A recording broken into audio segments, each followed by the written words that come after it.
بسم اللہ الرحمن الرحیم۔ سورہ توبہ میں اللہ تعالیٰ کا ارشاد ہے، حقیقت یہ ہے کہ اللہ تعالیٰ کے نزدیک مہینوں کی تعداد 12 مہینے ہے، جو اللہ کی کتاب یعنی لوح محفوظ کے مطابق اس دن سے نافذ چلی آتی ہے جس دن اللہ نے آسمانوں اور زمین کو پیدا کیا تھا۔ ان 12 مہینوں میں 4 حرمت والے مہینے ہیں۔ آیت نمبر 36۔ ماہ محرم الحرام اسلامی سال کا پہلا قمری مہینہ ہے۔ محرم کے نام کی لغوی تحقیق: اس مہینے کو عربی میں المحرم کہا جاتا ہے۔ محرم کا لفظ حرمت سے نکلا ہے۔ حرمت کے لفظی معنی عظمت و احترام کے ہیں۔ محرم کو محرم کہنے کی 2 وجوہات ہیں۔ پہلی وجہ، عرب اس مہینے میں جنگ و جدال کو حرام سمجھتے تھے، اس لیے اس مہینے کا نام محرم رکھا گیا۔ دوسری وجہ، اس کی عظمت اور حرمت کی وجہ سے کہا جاتا ہے کیونکہ یہ اشہر الحرم ہے، یعنی اللہ تعالیٰ کا مہینہ ہے۔ اس کی تفصیل حضرت ابو بکر کی روایت میں ہے کہ جناب رسول پاک صلی اللہ علیہ وسلم نے فرمایا کہ بے شک زمانہ پھر اپنی پہلی اسی حیت پر آ گیا ہے جس پر اللہ تعالیٰ نے آسمان و زمین کو پیدا کیا تھا اور 12 مہینے بنائے اور ان میں 4 حرمت والے مہینے رکھے۔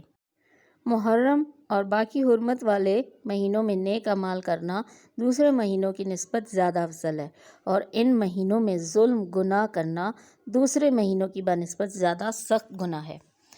امام ابو بکر جساس نے لکھا ہے، ان بابرکت مہینوں میں جو شخص عبادت کرتا ہے اس کو دوسرے مہینوں میں بھی عبادت کی توفیق ہو جاتی ہے، اور جو شخص ان مہینوں میں گناہوں سے بچنے کی کوشش کرے گا تو اس کے لیے سال کے باقی مہینے بھی گناہوں سے بچنا آسان ہو جاتا ہے۔ اللہ تعالیٰ نے قرآن کریم میں محرم کے مہینہ کی اہمیت کو بتانے کے لیے یکم محرم کی فجر کی قسم کھائی ہے۔ ارشاد باری تعالیٰ ہے، قسم ہے فجر کے وقت کی اور 10 راتوں کی اور جفت کی اور طاق کی۔ الفجر آیت نمبر 1، 2، 3۔ رئیس المفسرین حضرت ابن عباس فرماتے ہیں کہ اس آیت میں فجر سے مراد یکم محرم کی فجر ہے کیونکہ یہ سال کی پہلی فجر ہے، اور امام قتادہ فرماتے ہیں کہ اس آیت میں فجر سے مراد یکم محرم کی فجر ہے۔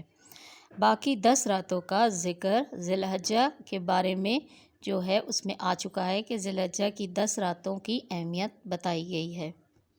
ذیل میں ہم تاریخی اسلام کے ان واقعات پر طاہرانہ نظر ڈالتے ہیں جو محرم میں رونما ہوئے اور حیات طیبہ سید پاک حضرت محمد صلی اللہ علیہ وسلم کی زندگی میں ہوئے۔ نمبر 1، شعیب ابی طالب کی محصوری جو یکم محرم 2 نبوی کو ہوئی۔ نمبر 2، نکاح سیدہ فاطمہ الزہرا بنت رسول صلی اللہ علیہ وسلم باہمراہ سیدنا علی۔ نمبر 3، غزوہ غطفان 3 ہجری۔ نمبر 4، نکاح سیدہ ام کلثوم بنت رسول صلی اللہ علیہ وسلم ہمراہ سیدنا عثمان غنی۔ نمبر 5، سلاطین عالم کو دعوت اسلام 7 ہجری۔ نمبر 6، غزوہ خیبر 7 ہجری۔ نمبر 7، وفد عشرین کا قبول اسلام 7 ہجری۔ نمبر 8، نکاح ام المومنین سیدہ صفیہ ہمراہ رسول پاک صلی اللہ علیہ وآلہ وسلم۔ نمبر 9، غزوہ وادی القریٰ 7 ہجری۔ نمبر 10، عام الوفود 9 ہجری۔ نمبر 11، تقرر عاملین زکوٰۃ 9 ہجری۔ نمبر 12، طاعون امواس 17 ہجری۔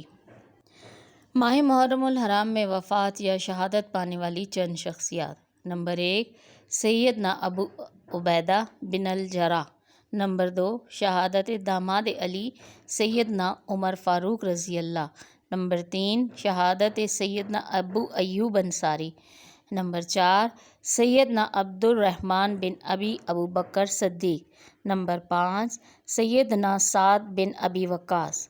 نمبر 6، ام المومنین سیدہ جویریہ۔ نمبر 7، سیدنا سمرہ بن جندب۔ نمبر 8، شہادت سیدنا حسین ابن علی المرتضیٰ۔ نمبر 9، سیدنا عبداللہ بن عمر فاروق۔